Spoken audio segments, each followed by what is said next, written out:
porkit po na pinto. So bali may open po dito, bali po yung kanyang design, yun po yung kanyang drawer.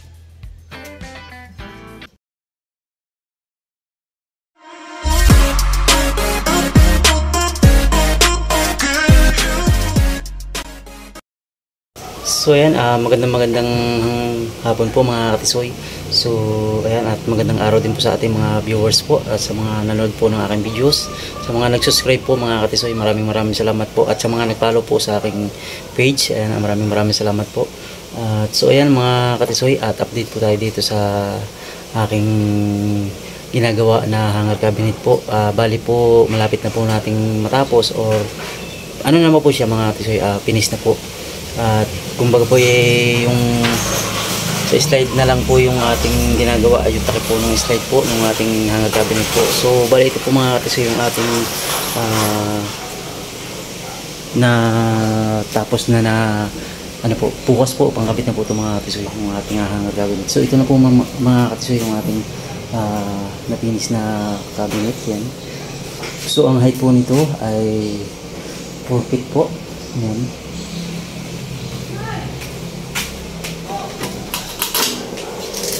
So ito po yung kanyang ayan, so ito po bali mga katisoy. So itong nasa unahan po itong mga katisoy yung dulo ay clear po, kasi pag parang lalagyan po siya ng alak or gagawing ano po ng bar. So ayan, clear yan yung nakalagay po diyan. Ito naman po yung smoke yun. So ayan po, bali ang style po nito ay pataas po. Yun lang po mga katisoy. So bali ang handle po niya ay stainless mga katisoy. Ayan. At ito rin po yung isa. Ayan. Dito naman po sa part na to, bali slide din po yun mga katisoy, yung aking tinatabas po itong glass na ano po. Bali glass lang po yung kanyang slide dito sa part na to. So bali po dalawa po ang ano po nito mga katisoy, dalawang shell. Tapos doon sa isa ay isa lang po, pero dalawang hati po. Yan. Kaya ginawa po natin ganyan para marami pong laman mga katisoy. At yung matataas doon po sa dulo. So bali mayroon po pati dito sa dulo na open po yung lalim. At yung pong taas po niya ay may single po na pinto. So bali may open po dito. Bali po ito yung dito po tututok yung isa po na pail po niya, kasi kaya po yan ay mataas, kaya po may kumbaga mayroon pong uka pa sa ilalim, kasi po mayroon po dito tatamaan na yung ginagamit po sa pagluluto mga katisoy. Kaya mayroon po yung nakalagay din yung space sa ilalim. So ito naman po, kaya nagkaroon ng open dahil po no choice na po tayo maglagay ng kung ano pa man, sayang kasi yung space, kaya ginawa na lang yung open mga katisoy. Kasi alin naman ito lagyan pang oven o mga ano pang kailangan o groceries, pwede pong lagyan yan. So yan, bali ang haba po nito mga katisoy is siguro ay ano po 7 feet ang haba po. Ayan, parang 8 feet yata po mga katisoy. So ito naman mga katisoy yung ano po, yung sinasabi kong pail po niya. Yan. So nalagyan na rin po natin ang handle. At okay na rin po ito, finish na rin po. Yan, smoke po yung glass niya, yung harap. At open po siya dito kasi ito nga po yung pagtututukan po doon sa part na may open po doon sa may dulo. So ito nga po yun, dito tututok para tagusan po yung pinakang shield na po doon sa loob. So bali may cover na po ang likod niyan mga katisoy. Yan, nalagyan na po natin ang cover. At bukas siguro po ikakabit na natin ito mga katisoy, bukas ng umaga. So ayan, ito po yung update. At saka yung malaki pong ari, meron na po rin natin nakapaglagay po rin tayo ng cover. Ayan, kasi sabihin niyo po wala po yan. Ang ibabaw po nito glass mga katisoy. Ayan. So smoke dito kasi pinarehas po natin. Glass naman po dito kasi open. open naman po ito yung pinakang kanyang ano po, kaya lang naman tayo nag-cover nito dahil sa pader po. Hindi po tayo hindi po tayo nagpapader ang likod po. Ang atin po ay cover para mas maganda po, mas safe, hindi papasukin po ng ipis. Ayan. So yung nakikita po ninyo na plastic po yan ay ano lang po yan, pinakang plastic niya cover nung stoko po, pero alisin din po natin yan pagka ikinabit naman po natin mga so yan. So ito naman po mga katiso yung ilalim po ng lababo. Ayan, plain lang po yung kanyang design. Ayan, plain lang po yung design niya. Ayan, stoko lang po. Bali ito po yung mismong sa ilalim ng lababo mismo po. At ayan, ganyan po yung din ginawa po natin. At hindi na po tayo naglagay po ng kung ano pa mga design pang may screen. Hindi na po kasi ganong uso po yun. At kaya ganito po yung ginawa po natin.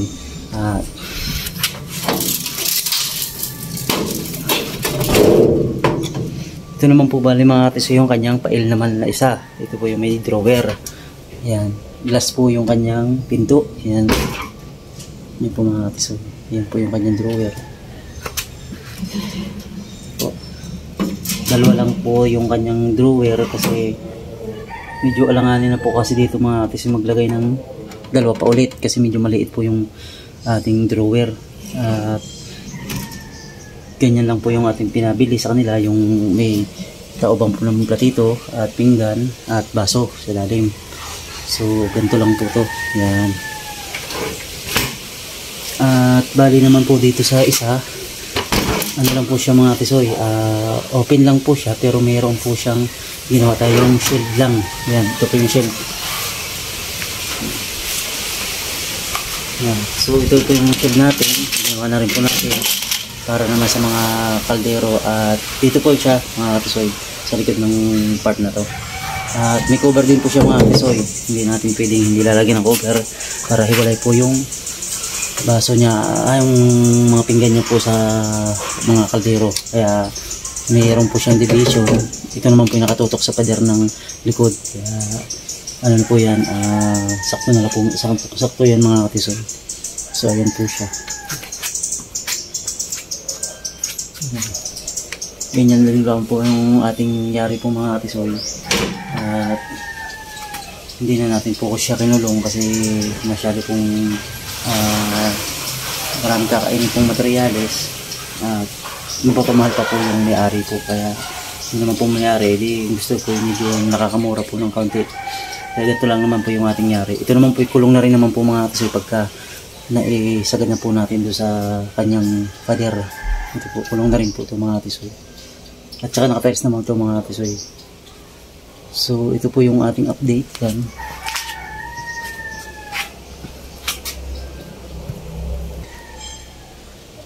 So ayan po. Bukas po ikakabit na po natin yung mga katisoy. At ayan po. So hindi ko pa lang nagkakita mga katisoy yung bawon nito. Glass din po yung bawon nito. May smoke. Ayan. At ito naman po yung ano po, tinatabas ko na po mga katisoy yung kanyang pinto ron sa kanyang sliding po sa ilalim. So ito, tatabasin ko pa po yung kanyang kabaak.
bali mga katisoy, hinahasa muna natin po yung ating gilid ng glass po natin para hindi po gaano matalas po.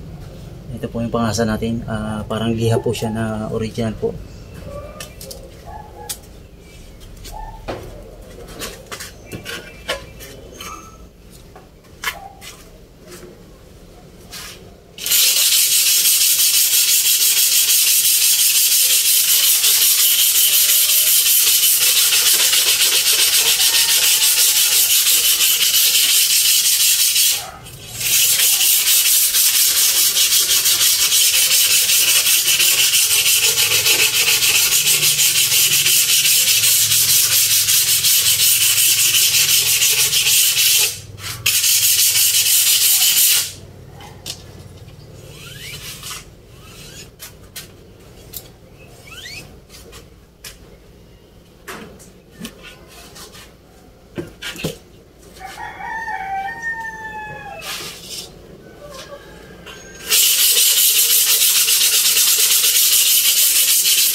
So ayan mga katisoy, at natapos na po nating hasain at lalagyan naman po natin ng glass clip po yung ilalim para po dun sa ating pinakang railings po dun sa ilababa. Ayan. So tatabasan ko po ng railings po.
Ito nga atis yung glass clip po niyan. Yan, pinipisil po yung dalawang dulo para hindi po siya sumasabit.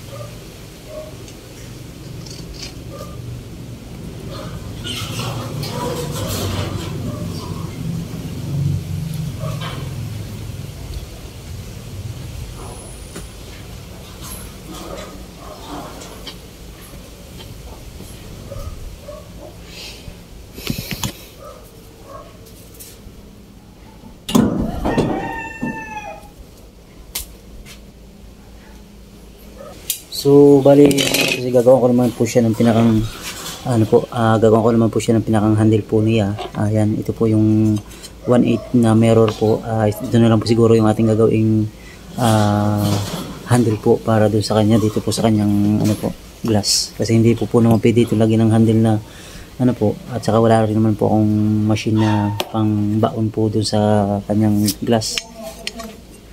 Kaya ito na lang po mga atis yung ating gagamitin.